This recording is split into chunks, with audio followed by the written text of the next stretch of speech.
Freelancing করতে কি কি প্রয়োজন বলুন তো আপনি? কিছুতে লাগে না, কম্পিউটার একটু গোতাগুতি করলেই তো ডলার আসে। রাত জায়গায় কাজ করা, একটা কম্পিউটার, ইন্টারনেট, এই তো। English, no idea.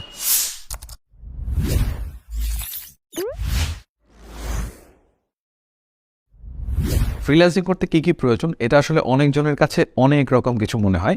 এই ভিডিওতে আমরা শিখব ফ্রিল্যান্সিং করতে আসলেই কি কি প্রয়োজন হয় সেটা ধাপে ধাপে স্টেপ বাই স্টেপ। তার মধ্যে প্রথম যে জিনিসটা লাগে ফ্রিল্যান্সিং করতে সেটা হচ্ছে রেলেভেন্ট স্কিল। ফ্রিল্যান্সিং করতে গেলে আপনি পার্টিকুলার একটা মার্কেট প্লেসে কাজ করতে গেলে আপনাকে অবশ্যই কোনো না কোনো একটা স্কিলে পারদর্শী হতে হবে, এবং সেই স্কিলটা অবশ্যই হতে হবে একটা আইটি স্কিল বা কম্পিউটারে কাজ করতে পারেন এইরকম একটা স্কিল, যেই স্কিলটাকে আপনি আসলে সেল করে আলটিমেটলি ফ্রিল্যান্স মার্কেট প্লেসে কাজ করবেন। এবং আপনার যদি এই প্রাসঙ্গিক স্কিল না থাকে, আপনার যদি প্রাসঙ্গিক কোনো আইটি স্কিল না থাকে, সেক্ষেত্রে আপনাকে অবশ্যই একটা স্কিল শিখতে হবে এবং ওই স্কিলটা শিখে দেন আফটার আপনি ফ্রিল্যান্স মার্কেট প্লেসে কাজ করতে হবে। সো ফ্রিল্যান্স মার্কেট প্লেসে আপনি যে সেগমেন্ট নিয়ে কাজ করতে চাচ্ছেন সেই সেগমেন্টের রেলিভেন্ট একটা স্কিল জানতে হবে আপনাকে যদি ফ্রিল্যান্সিং শুরু করতে চান। এখন বিষয় হচ্ছে যে ফ্রিল্যান্সিং করতে চাইলে কোন ধরনের আইটি স্কিল থাকাটা আবশ্যক। প্রথম এবং প্রধান যে জিনিসটা সেটা হচ্ছে আপনার বেসিক কম্পিউটার অপারেট করার যে ক্যাপাসিটি সেটা থাকতে হবে। যেমন ধরেন ইন্টারনেট ব্রাউজ করা, মাইক্রোসফট অফিস সম্পর্কে বেসিক ধারণা থাকা, ইমেল অপারেট করতে পারা এবং গুগলে সার্চ করে কোনো কিছু বের করা, এই সংক্রান্ত বেসিক কিছু জিনিসগুলো আপনাকে জানতে হবে অবশ্যই। অ্যান্ড সেকেন্ড যে বিষয়টা সেটা হচ্ছে যে বিষয় নিয়ে ফ্রিল্যান্সিং করতে চান সেই বিষয়ের উপর দক্ষতা থাকা। যেমন ধরেন আপনি কন্টেন্ট রাইটিং নিয়ে কাজ করতে চাচ্ছেন, সেক্ষেত্রে আপনার লেখালেখির স্কিল থাকতে হবে। মাইক্রোসফট ওয়ার্ডে বা গুগল ডকে একটা ডকুমেন্ট কীভাবে লিখতে হয়, কীভাবে ফরম্যাট করতে হয়, কীভাবে কনভার্ট করতে হয়, কীভাবে রেফারেন্সিং অ্যাড করতে হয়, এই সব জিনিসগুলোকে আপনাকে জানতে হবে। একইভাবে আপনি যদি গ্রাফিক ডিজাইনার হতে চান সেক্ষেত্রেও আপনাকে অবশ্যই ফটোশপ বা ইলাস্ট্রেটর বা ক্যানভা বা এই টাইপের রেলিভেন্ট কোনো সফটওয়্যারকে শিখতে হবে। সেকেন্ড, ফ্রিল্যান্সিং করার জন্য প্রয়োজন হচ্ছে আপনার একটা কম্পিউটার। কম্পিউটার এখন বিষয়টা হচ্ছে যে কোন ধরনের কম্পিউটার থাকতে হবে, এই প্রশ্নটা আসলে আসে। সো আপনি যদি সহজ কোনো স্কিল নিয়ে কাজ করতে চান, যেমন ধরেন ডিজিটাল মার্কেটিং, সেক্ষেত্রে আপনি মানে যে এসইও বা ফেসবুক মার্কেটিং এই টাইপের যেই স্কিলগুলো আপনি শিখতে চাচ্ছেন সেগুলোর জন্য আপনার বেসিক লেভেলের কম্পিউটার হলেই চলবে। এটার জন্য হাই কনফিগারেশনের কোনো কম্পিউটারের দরকার নেই। তবে আপনি যদি গ্রাফিক ডিজাইন বা ভিডিও এডিটিং রিলেটেড কোনো হাই এন্ডের কাজ করতে চান সেক্ষেত্রে আপনাকে একটু হাই কনফিগারেশনের একটু এক্সপেন্সিভ কম্পিউটার প্রয়োজন, কেননা এই সফটওয়্যারগুলো রান করতে গেলে একটু দামি হার্ডওয়্যার বা একটু হাই কনফিগারেশনের হার্ডওয়্যার প্রয়োজন হয়। ঠিক আছে, এখন কম্পিউটার তো লাগবেই।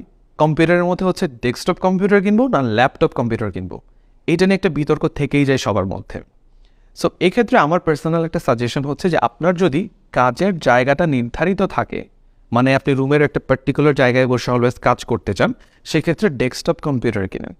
কারণ ডেস্কটপ এবং ল্যাপটপ কম্পিউটারের মধ্যে যদি আমরা তুলনা করি তাহলে একই দামের মধ্যে কম্পারেটিভলি ভালো ডেস্কটপ কম্পিউটার আপনি পাবেন যদি ফ্রিল্যান্সিং করতে চান আর কি। বিকজ ল্যাপটপের দাম কম্পারেটিভলি ডেস্কটপের চাইতে সেম কনফিগারেশনে একটু বেশি থাকে। সো এই ক্ষেত্রে জায়গা স্পেসিফিক থাকলে ডেস্কটপ কম্পিউটার যেতে পারেন। আর যদি আপনার কাজের জায়গাটা নির্ধারিত না থাকে, আপনার আজকে হচ্ছে এখানে থাকতে হচ্ছে, কালকে ওখানে থাকতে হচ্ছে, এখন মন চাচ্ছে বেডরুমে বসে কাজ করবেন, এখন মন হচ্ছে সোফায় বসে কাজ করবেন, অথবা ইউনিভার্সিটিতে বসে কাজ করবেন বা বাসায় বসে কাজ করবেন, এরকম মুভ করতে হবে আপনার কাজের সেগমেন্টটাতে, সেক্ষেত্রে ডেফিনেটলি আপনাকে ল্যাপটপ কম্পিউটার নেওয়াটাই বুদ্ধিমানের কাজ। বেসিক কাজের জন্য এখন যেই জিনিসটা আসে যে দামের ব্যাপারটা নিয়ে, যে বেসিক যে কম্পিউটারগুলো পাওয়া যায় যেগুলো সহজ স্কিলের কথা আমি একটু আগে বলেছি, সেই সব কম্পিউটার কিনতে গেলে 30 থেকে 50,000 টাকার মধ্যে আপনি এমন কম্পিউটার পাবেন যেটা দিয়ে ওই বেসিক কাজ করা যাবে। আর যদি একটু হাই এন্ডের কাজ করতে চান, যেমন ধরেন ভিডিও এডিটিং বা গ্রাফিক ডিজাইন রিলেটেড কাজ করতে চান, সেক্ষেত্রে 70,000 থেকে মোটামুটি 1,50,000 টাকায় কম্পিউটার কিনলে সেটা দিয়ে আপনি মোটামুটি স্মুথলি কাজ চালিয়ে যেতে পারবেন। এক্ষেত্রে আমার একটা পার্সোনাল টিপ হচ্ছে যে কম্পিউটার তো আসলে সাধারণত একটা কম্পিউটার কিনলে 3 থেকে 5 বছরের মধ্যে জেনারেলি চেঞ্জ করা হয় না। সো সেক্ষেত্রে 5,000 টাকা বা 10,000 টাকা একটু বেশি দিয়ে দরকার হলে 1 মাস পরে গিয়ে আপনি একটা কম্পিউটার কিনেন, সো দ্যাট এটা একটু গুড ইনভেস্টমেন্ট হয় এবং আগামী 3 বছরের জন্য আপনাকে অত বেশি চিন্তা না করতে হয়। সো তারপরের স্টেপটা আমরা দেখি, 3 নাম্বার স্টেপ, সেটা হচ্ছে পেমেন্ট টেকিং একটা সিস্টেম থাকতে হবে আপনার। ধরেন আপনি মার্কেট প্লেসে কাজ করলেন, কাজ করতে গেলে আপনাকে বায়ার পেমেন্ট করবে। সো পেমেন্ট করার পরে কি হবে, মার্কেট প্লেস থেকে আপনার তো একটা টাকাটা হাতে আসতে হবে। সো আপনার টাকা হাতে আসার আগে মার্কেট প্লেস তার কমিশনটা বা চার্জটা কেটে রেখে দিবে, দেন দেয়ার আফটার আপনার কাছে বাকি টাকাটা আপনি আপনার অ্যাকাউন্টে নিয়ে আসতে পারবেন। সো এক্ষেত্রে বাংলাদেশি যে কোনো একটা ব্যাংক যার ইন্টারন্যাশনাল পেমেন্ট নেওয়ার ক্যাপাসিটি আছে সেই সব ব্যাংকের মাধ্যমে আপনি সরাসরি টাকাটা নিয়ে আসতে পারেন, অথবা কোনো একটা এই যে পেমেন্ট টেকিং সিস্টেম যারা হচ্ছে এই কারেন্সি নিয়ে কাজ করে তাদের মাধ্যমে আপনি কাজটা করতে পারেন। সেক্ষেত্রে পেওনিয়ার আছে, ওয়াইস ট্রান্সফার আছে, এইরকম আরও কিছু ট্রান্সফার সিস্টেম আছে যাদের মাধ্যমে আপনি ডলারকে টাকায় কনভার্ট করে আপনার হাতে নিয়ে আসতে পারবেন। সো 3 নাম্বার ফ্রিল্যান্সিং করার জন্য প্রয়োজন যেটা, সেটা হচ্ছে একটা টাকা গ্রহণের সিস্টেম।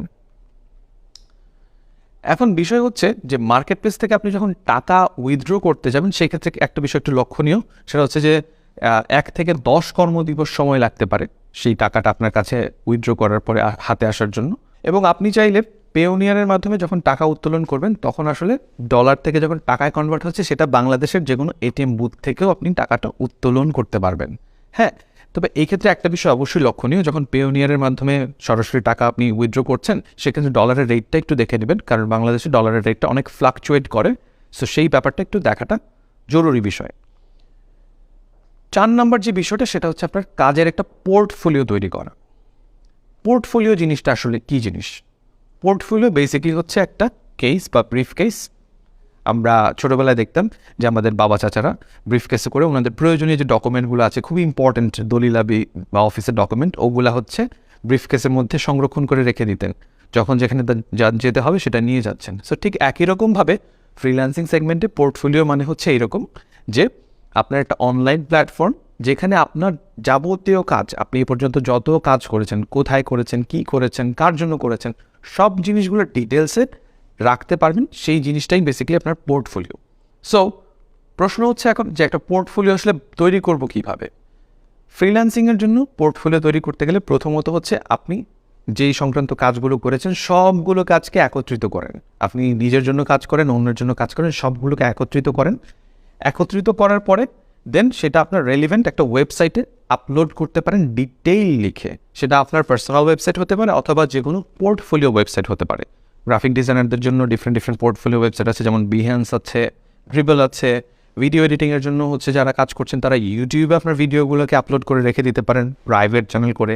সো এরকম পার্টিকুলারলি আপনি যেই রেলিভেন্ট কাজগুলো আছে সেই রেলিভেন্ট কাজগুলো রিলেটেড যে পোর্টফোলিও সাইটগুলো আছে সেখানে আপলোড করতে হবে। এক্ষেত্রে একটা বিষয় হচ্ছে যে আপনার যদি রেলিভেন্ট কোনো পোর্টফোলিও সাইট না পান সেক্ষেত্রে কী করবেন? সেক্ষেত্রে হচ্ছে আপনি আপনার পার্সোনাল ওয়েবসাইটে জিনিসগুলো রেখে দিতে পারেন, ওর পার্সোনাল ওয়েবসাইট যদি না মেনটেন করতে চান গুগল ড্রাইভে জিনিসগুলো রেখে দিতে পারেন।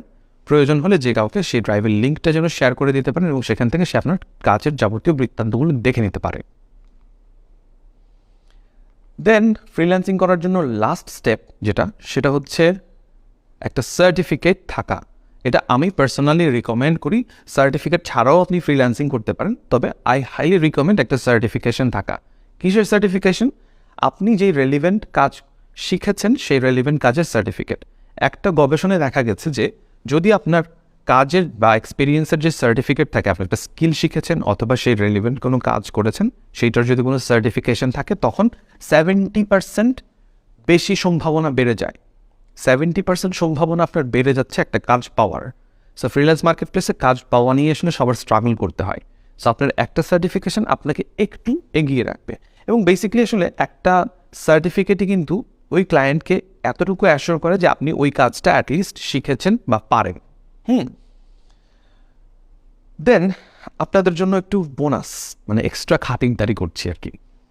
এক্সট্রা খাতিরদারির মধ্যে আমি যে জিনিসটা বলবো সেটা হচ্ছে যে ফ্রিতে আসলে জিনিসপাতি শেখার কিছু রিসোর্স নিয়ে কথা বলবো। ফ্রিতে শেখার জন্য আমি 2টা রিসোর্সের কথা রেকমেন্ড করছি। এর মধ্যে প্রথম এবং প্রধান রিসোর্স হচ্ছে 10 মিনিট স্কুল। 10 মিনিট স্কুলের ভিডিও দেখছেন বলে আসলে 10 মিনিট স্কুল বলছি এমন না। 10 মিনিট স্কুল আসলে একটা অত্যন্ত রিসোর্সফুল একটা সাইট, যেখানে আপনি অনেক ফ্রি কোর্স পাবেন, পেইড কোর্স পাবেন, অনেক ফ্রি ভিডিও পাবেন। আই হ্যাভ সিন যে মোটামুটি প্রায় 25,000-এরও বেশি ফ্রি ভিডিও আছে যেগুলোর মাধ্যমে আসলে আপনি আপনার নিজের স্কিলগুলো ডেভেলপ করতে পারবেন। আপনি ইংলিশ গ্রামার বলেন, ইংলিশ রাইটিং বলেন, মাইক্রোসফট অফিস বলেন, ডিজাইন বলেন, ফ্রিল্যান্সিং স্কিল বলেন, ডিজিটাল মার্কেটিং বলেন, মোটামুটি সব ধরনের স্কিলকে কাভার করে কিন্তু 10 মিনিট স্কুলে বিভিন্ন রকমের ভিডিও আছে। সো আপনারা ভিডিওগুলোকে এক্সপ্লোর করতে পারেন। পাশাপাশি 10 মিনিট স্কুলে কিন্তু